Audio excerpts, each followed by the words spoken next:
Well, Mrs May has admitted she is considering extending the Brexit transition period for a matter of months, she says, and that hasn't had the greatest reception from Conservative supporters of Brexit. Let's speak now to the Conservative MP and chairman of the European Research Group, Jacob Rees Mogg, who joins us from Westminster.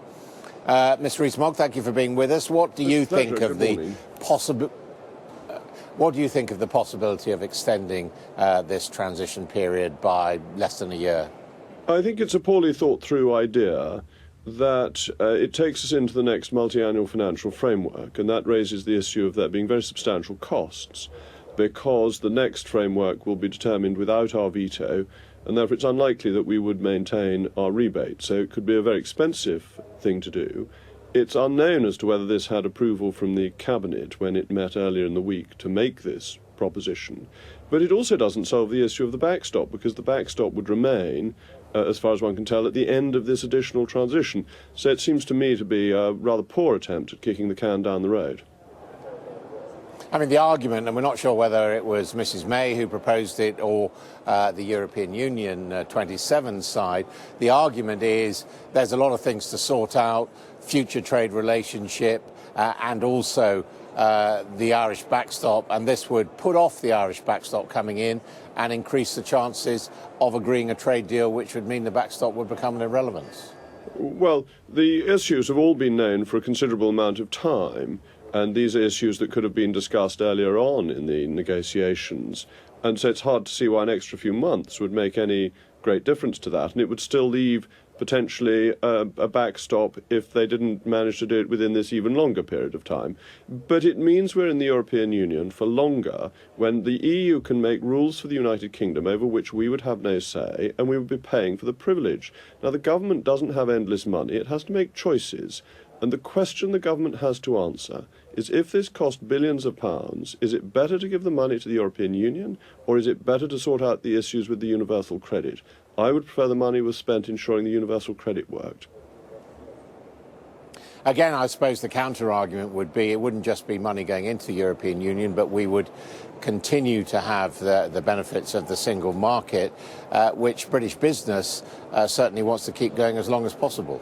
Well, we would be paying in. We're significant net contributors, and the benefits of the single market are highly debatable. It's a very regulatory system that creates inefficiencies, and we would also maintain the very high tariffs on products coming in from outside the European Union that make food, clothing and footwear in particular more expensive for British consumers. So there are significant downsides to extending transition in terms of how well off the nation would be.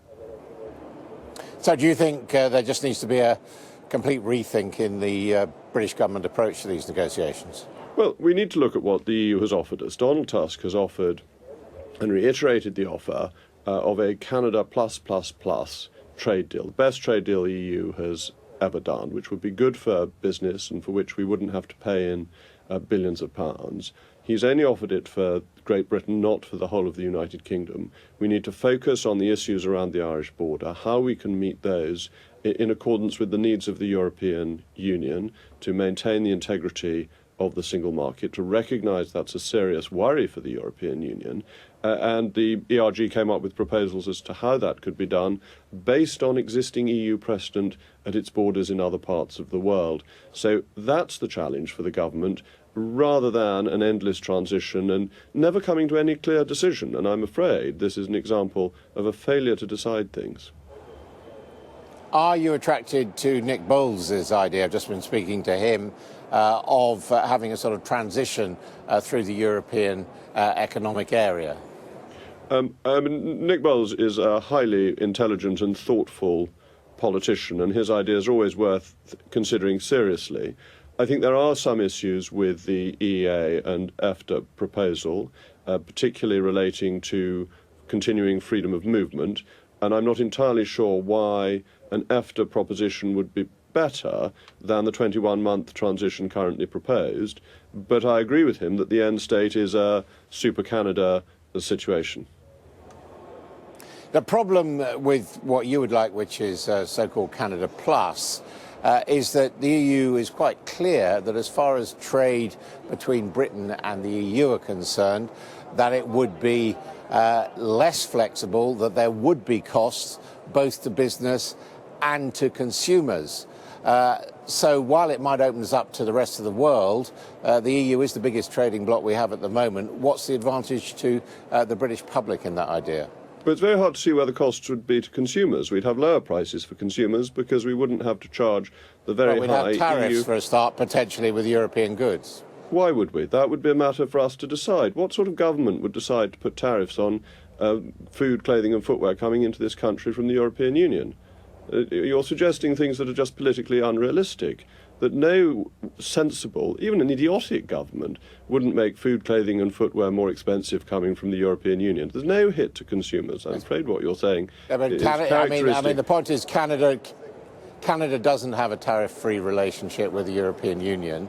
You want a Canada-style deal. But you're... that follows. And what about the obstruction to businesses? No, Donald Tusk has offered us tariff and quota-free access to the European market under the best free trade deal the EU has ever done. So there isn't a cost to consumers. There will be difference, of course there will, because we'll be out of the European Union. That's the key point.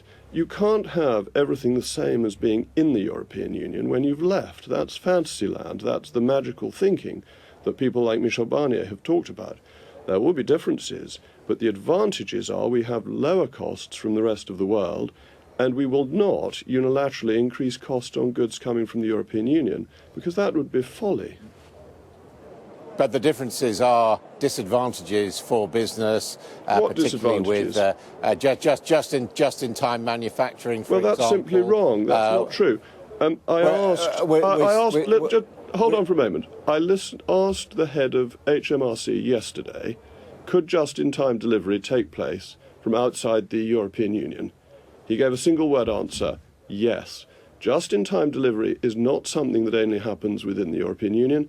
It happens globally. But it happens subject to agreements, and what you're proposing is a specific agreement. No, that's not actually true. Just-in-time delivery doesn't happen subject to agreements. It happens because businesses buy from other businesses. Just-in-time delivery can happen with customs checks. It's merely a question of knowing the timings. Delays on the M25 are a greater problem for just-in-time delivery than delays coming through the port at Southampton for non-EU exporters.